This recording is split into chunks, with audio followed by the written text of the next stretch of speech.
So, ayan mga idol. So, let's go. Mag-gym na naman tayo ulit. Prepare lang natin itong ating service. Bali, nagbabike lang tayo mga idol. So, ito yung ginagamit natin. Malingki.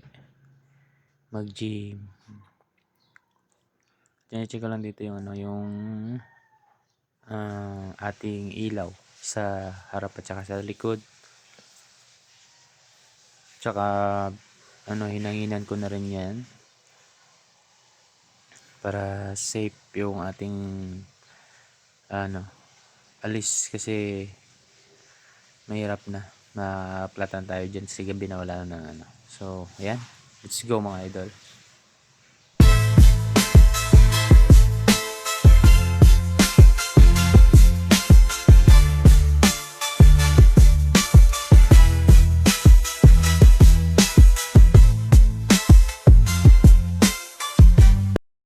At dito na nga tayo sa gym mga idol. So after ng ating stretching, warm up, so nag warm up set muna tayo dito sa cable, sa pull down machine, sorry.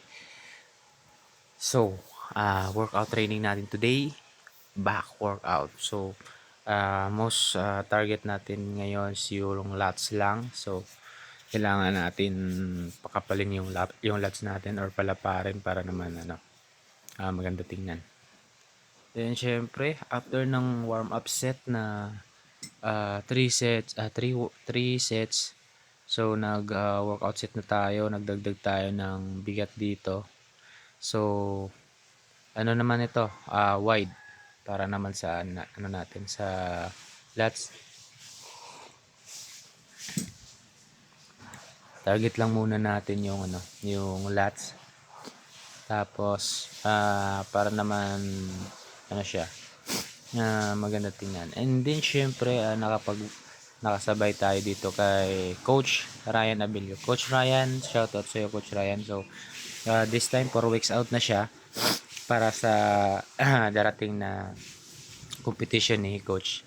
Abangan nyo si Coach yan. 4 weeks out na yan.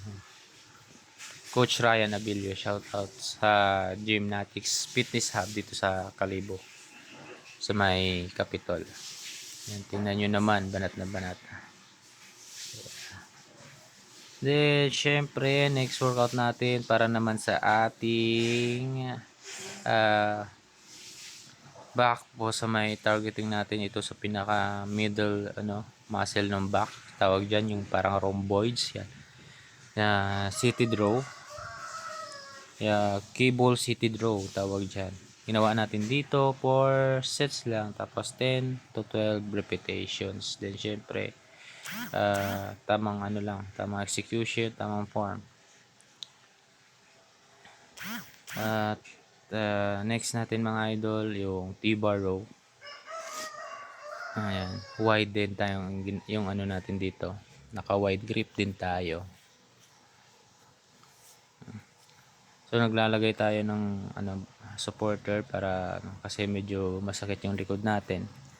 At sinabayan na rin natin mga idol ito ng biceps workout, yung ating back workout today, para at least sulit naman yung araw natin dito sa gym.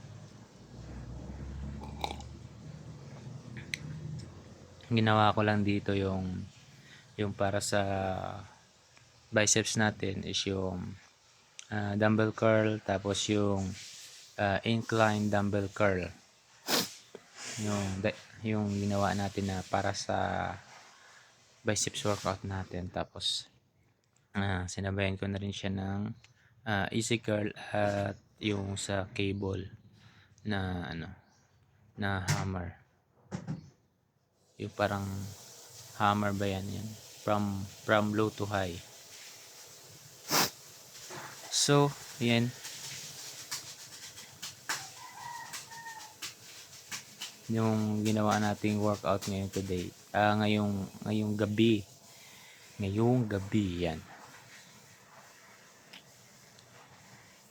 Ayan so last natin dito is yung single single arm pull down dito man mga idol. So, ayan, target to target talaga dito yung ating lats.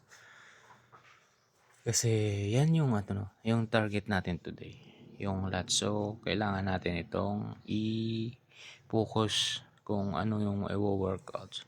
Single arm pull down, ginawa natin dito, 4 sets din, then 10 to 12 repetitions. Para goods na goods yan. So, hanggang dito lang mga idol yung ating workout. Thank you for watching.